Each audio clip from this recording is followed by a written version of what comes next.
Alhamdulillah, wassalatu wassalamu ala sayyidina Muhammad ibn Abdillah wa ala alihi wa sahbihi wa mawala. Rabbana zidna ilma warzuqna fahma. Rabbi shrah li sadri wa yassir li amri wahlul 'uqdatam min lisani yafqahu qawli birahmatika ya arhamar rahimin. Hadirin kaum muslimin, jamaah Jumat yang Allah muliakan, Imam Ibnu Athaillah As-Sakandari di dalam kitabnya Matan Hikam, di antara ungkapan-ungkapan beliau adalah beliau mengatakan, la saghirata idza qabalaka adluhu wala kabirata idza wajahaka fadluhu. Kalimat ini ingin menjelaskan tentang 4 aspek kepada kita. Yang pertama terkait dengan dosa kecil, la saghirata. Yang kedua terkait dengan dosa besar, wala kabirata. Yang ketiga terkait dengan keadilan Allah, adluhu. Yang keempat terkait dengan karunia Allah, disebut dengan ungkapan fadluhu. Apa kata Ibnu Athaillah? La saghirata idza qabalaka adluhu wala kabirata idza wajahaka fadluhu. Tidak ada dosa kecil bila seandainya nanti pada hari kiamat Allah menghadapi kita dengan keadilannya. Dan tidak berarti dosa besar bila nanti pada hari kiamat Allah menghadapi kita dengan karunia dan rahmatnya. Mana dosa kecil? Dosa kecil biasanya adalah dosa-dosa yang menyangkut tentang kesempurnaan ibadah kita. Dosa-dosa yang menyangkut dengan hati. Dosa-dosa yang dapat mengurangi nilai pahala, nilai ibadat yang kita kerjakan. Yang kedua, dosa besar. Dosa besar adalah dosa-dosa yang menyangkut dengan ancaman Allah Subhanahu wa ta'ala. Allah berikan sanksi-sanksinya baik di dunia maupun di akhirat. Imam Az-Zahabi menulis satu kitab judulnya Al-Kabair, dosa-dosa besar. Beliau kumpulkan setidaknya ada 70 dosa besar. Di antaranya adalah syirik, menyekutukan Allah. Sanksi yang Allah berikan kepada mereka bukan hanya di dunia tapi juga di akhirat. Membunuh hukumannya bukan sekedar sanksi akhirat tapi juga sanksi dunia. Makan riba bukan hanya celaka hidup di akhirat tapi juga celaka hidup di dunia. Begitu juga durhaka kepada orang tua bukan sekedar syaqiyun fil akhirah tapi juga sekaligus syaqiyun fid dunia, menderita di dunia dan menderita di akhirat. Kata Ibnu Athaillah As-Sakandari dalam Matan Hikam yang tadi kita baca, bila seandainya Allah Subhanahu wa ta'ala nanti menghadapi kita dengan keadilan Allah, mana keadilan Allah?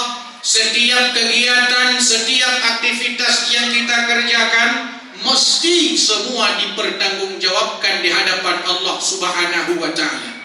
Allah mengatakan, "Faman ya'mal mithqala dzarratin khairan yarah wa man ya'mal mithqala dzarratin syarran yarah." Sekecil apapun kebaikan yang kita kerjakan, nanti di hari akhirat akan dapat balasannya. Sebaliknya, sekecil apapun kejahatan firman-Nya. Itulah keadilan Allah. Bagi orang yang berbuat baik sekecil apapun dapat pahala. Bagi orang yang berbuat jahat sekecil apapun, dia akan mendapatkan hukuman di hadapan Allah Subhanahu wa taala. Kenapa? Karena Allah menghadapinya nanti pada hari kiamat dengan adluhu, keadilannya. Jangan pernah remehkan dosa kecil, sebab bisa jadi nanti Allah menghadapi kita dengan keadilannya, sehingga yang kecil-kecil ini diperhitungkan di hadapan Allah Subhanahu wa taala. Lantas bagaimana kalau seandainya kita membandingkan dengan ibadat-ibadat kita? Kadang ibadah-ibadah yang kita kerjakan, jangankan untuk masuk surga, untuk membayar nikmat yang Allah berikan kepada kita saja, itu pun tidak mampu. Ibadah-ibadah yang kita kerjakan ini jangankan untuk masuk surga, membayar nafas sekali hidup yang Allah beri saja, membayar tidak sanggup kita membayar dengan ibadah kita. Apalagi masuk surga, apalagi mendapatkan rahmat Allah Subhanahu wa taala. Sehingga bila seandainya nanti pada hari kiamat setiap kita diteliti dosa oleh Allah Subhanahu wa taala, jangankan yang besar, yang kecil-kecil dikuliti satu persatu, maka pada akhirnya nampaknya lebih banyak dosa yang kita kerjakan daripada kebaikan. Bila seandainya Allah menghadapi kita dengan keadilannya. Jangan pernah remehkan dosa kecil. Jangan-jangan dosa kecil itu mendatangkan murka Allah Subhanahu wa taala. Dulu dalam sejarah disebutkan oleh para ulama, ada seorang abid ahli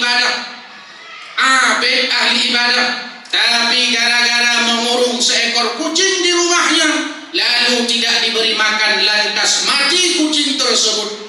Allah murka kepadanya. Padahal rajin tahajud, salat wajib enggak pernah ia tinggalkan, yang sunat-sunat terus ia biasakan, zikirnya kepada Allah luar biasa. Hanya gara-gara mengurung seekor kucing tidak diberi makan hingga mati, datang murka Allah Subhanahu wa taala. Dalam riwayat yang lain ada pezina. Memang pekerjaannya berzina. Sudah dikenal oleh orang-orang ia sebagai pezina. Hanya gara-gara melihat seekor anjing yang kehausan, lidahnya sudah menjulur keluar, ia turun ke lembah, diambil terompah sepatunya, lalu diambil air, dinaikkan ke atas lembah, diserahkan kepada anjing yang kehausan itu. Allah Subhanahu wa taala mengampuni atas kesalahan-kesalahannya. Ada juga disebutkan dalam kitab Riyadhus Shalihin beberapa riwayat, di antaranya ada orang yang dosanya sudah membunuh 99 orang, hingga datang kepada seorang guru bertanya, "Wahai guru, dosaku sudah banyak, bagaimana caraku bertaubat kepada Allah Subhanahu wa taala?" Hingga gurunya bertanya, "Dosa apa yang engkau kerjakan?" "Aku sudah membunuh 99 orang." Kaget guru itu lalu mengatakan, "Jangankan 99 orang, 1 orang saja kita bunuh, sama dosanya seperti telah membunuh semua manusia. Apalagi engkau sudah membunuh 99 orang." Ustaz itu mengatakan, guru itu mengucapkan, "Tidak ada ampunan untukmu kalau begitu besar dosanya." Jengkel pembunuh itu, lalu ustaz itu pun dibunuhnya. Genaplah 100 orang. Datang kepada guru yang lain yang lebih bijak, "Guru, aku sudah membunuh. Berapa banyak orang yang kau bunuh? 100 orang. Bagaimana cara aku bertaubat? Apakah taubatku diterima Allah Subhanahu wa taala?" Ustaz guru itu lalu mengatakan, "Diterima, jangankan 100, 1000 orang kau bunuh, Allah Subhanahu wa taala besar kasih sayangnya. Allah senang kepada hamba-hambanya yang mau bertaubat. Caranya adalah tinggalkan kampung ini. Karena kau menjadi pembunuh bukan karena kau ingin berbunuh, tapi memang engkau berada di lingkungan para pembunuh. Kampungmu ini orang-orang yang bermaksiat kepada Allah hingga engkau terpengaruh dengan mereka. Sekarang hijrah pergi ke kampung yang lain." Pergi berangkat sang pembunuh ini. Di tengah perjalanan rupanya ia meninggal dunia, kembali kepada Allah. Sibuklah 2 malaikat rahmat dan azab mencatat, lalu bertanya, "Siapa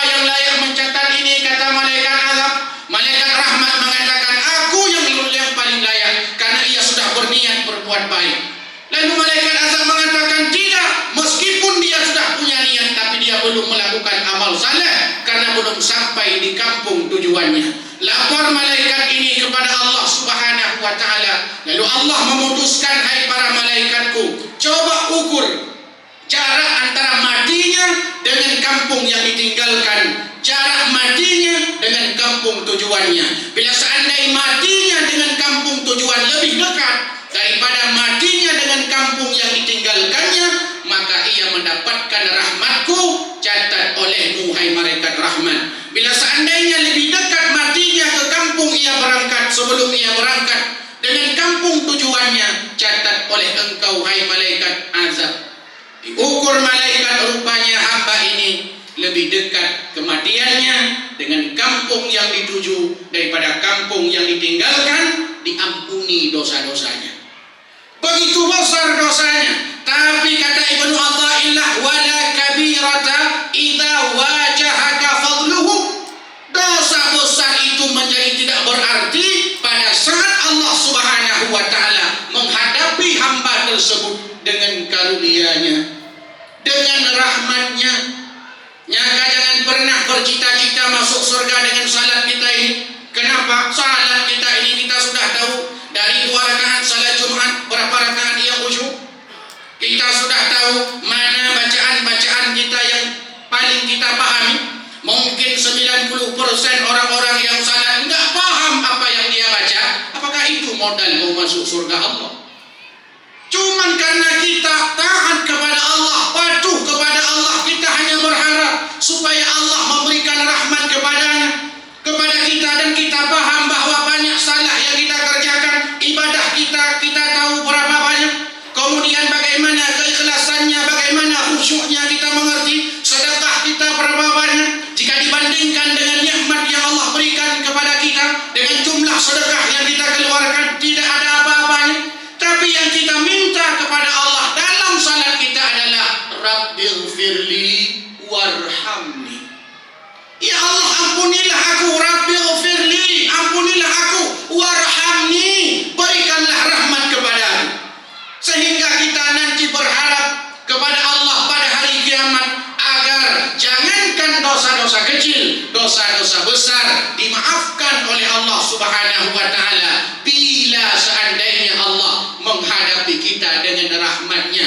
Lebih besar rahmat Allah daripada dosa yang kita kerjakan. Apa pesan Ibnu Athaillah? Yang pertama, jangan pernah meremehkan dosa. Sebab ada orang ketika sudah tahu mana besar dan kecilnya dosa, bukan untuk dapat menghindarinya, bukan supaya mudah bertaubatannya, malah untuk mudah mengerjakannya, sehingga muncul dalam lisan-lisan manusia bahkan puput adanya Allah mudah tahu butpi, ia remehkan dosa. Bahkan pelaku adanya Allah memukropi di urut puput. Kita sering meremehkan, padahal yang diperintahkan kepada kita adalah bagaimana yang wajib kita tegakkan, yang sunat-sunat kita biasakan. Ini yang mestinya ada pada setiap kita. Sehingga yang wajib kita tegakkan, yang sunat-sunat memang bagian daripada hidup kita. Untuk apa? Supaya dapat rahmat Allah Subhanahu wa ta'ala. Itulah maka kita beramal saleh. Ada salat, ada puasa, ada zakat. Berada pada bulan-bulan yang mulia seperti Sya'ban ini, kemudian di hadapan kita ada Ramadan. Itulah momen-momen yang disiapkan oleh Allah Subhanahu wa ta'ala untuk beribadah kepada Allah supaya mendapatkan rahmat Allah Subhanahu wa ta'ala. Sehingga kadang ada ibadat yang kecil nampaknya seperti pezina tadi yang memberikan minuman seekor anjing, mendapatkan rahmat Allah Subhanahu wa ta'ala. Dalam kitab Nasaihul Ibad, Imam Al-Ghazali dinukil oleh Imam Nawawi Al-Bantani, pernah dinukil satu kisah di mana Imam Ghazali pernah bermimpi masuk surga. Imam Ghazali pernah bermimpi masuk surga. Ketika masuk surga ditanya, Ghazali, tahu tidak apa yang menyebabkan engkau masuk surga? Imam Ghazali menjawab, tahu. Yang menyebabkan aku masuk surga adalah karena salatku, karena puasaku, karena hajiku, karena umrahku, karena sedekahku. Lalu dijawab, bukan, engkau masuk surga bukan karena salatmu, bukan karena puasamu, bukan karena zakatmu, bukan karena hajimu. Engkau masuk surga, hai Ghazali, karena sedang Kadang sedang engkau menulis kitab, tiba-tiba ada seekor lalat yang kehausan, lalu meminum tinta pulpenmu itu, lalu kamu biarkan dia minum sepuasnya. Rahmatku datang kepadamu, hai Ghazali. Jangan pernah meremehkan dosa-dosa yang kita kerjakan. Yang kedua, jangan pernah berputus asa daripada rahmat Allah Subhanahu wa ta'ala. Karena yang berputus asa daripada rahmat Allah, iblis. Iblislah kelompok yang berputus asa daripada rahmat Allah. Sebab hari ini kadang ada orang tidak berangkat ke masjid gara-gara merasa belum layak. Ada orang kadang-kadang anak-anak gadis kita tidak pakai jilbab, celana ketat, dia merasa belum layak pakai jilbab besar, belum layak pakai baju muslimah, dia merasa. Sehingga kadang-kadang kita melihat, kenapa engkau tak pernah hadir ke dalam majlis taklim? Aku merasa sudah senja usiaku tapi Quran belum bisa aku baca. Ada orang yang merasa enggak pernah aku datang ke masjid karena dosa-dosaku terlalu besar. Inilah orang-orang yang berputus asa terhadap rahmat Allah Subhanahu wa ta'ala. Maka bila seandainya kita menemukan anak-anak muda yang mungkin baru hari ini datang hari Jumat, jangan pernah remehkannya, berikanlah motivasi kepadanya. Jangan-jangan yang hari ini diterima Allah Subhanahu wa ta'ala, sehingga akhir hayatnya dia menjadi orang-orang yang husnul khatimah dalam pandangan Allah Subhanahu wa ta'ala. Sebagai penutup, kata Nabi sallallahu alaihi wasallam, la saghair ma'al istimrar wala kabair ma'al istighfar. Tidak ada dosa kecil kalau terus-menerus dilakukan, dan tidak ada dosa besar kalau setiap hari beristighfar, bertaubat ia kepada Allah Subhanahu wa ta'ala. Mudah-mudahan Allah mengadili kita nantinya dengan rahmat dan kasih sayangnya. Amin ya rabbal alamin.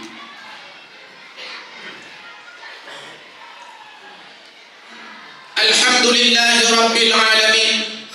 Arsala rasulahu bil huda wa dinil haq liyudhhirahu 'ala ad-din kullih wa kafa billahi shahida.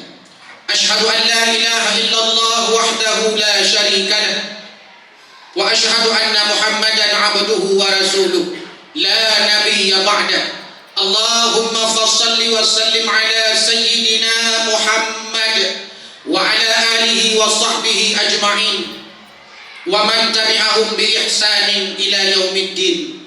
Amma ba'du, fa ya ibadallah, ittaqullaha haqqa tuqatih wa la tamutunna illa wa antum muslimun. A'udzu billahi minasy syaithanir rajim. Bismillahirrahmanirrahim. Ya ayyuhalladzina amanu ittaqullaha haqqa tuqatih wa la tamutunna illa wa antum muslimun. Barakallahu li wa lakum fil Qur'anil azim wa nafa'ani wa iyyakum bima fihi minal ayati wa dzikril hakim wa taqabbala minni wa minkum tilawatahu innahu huwas samiul basir.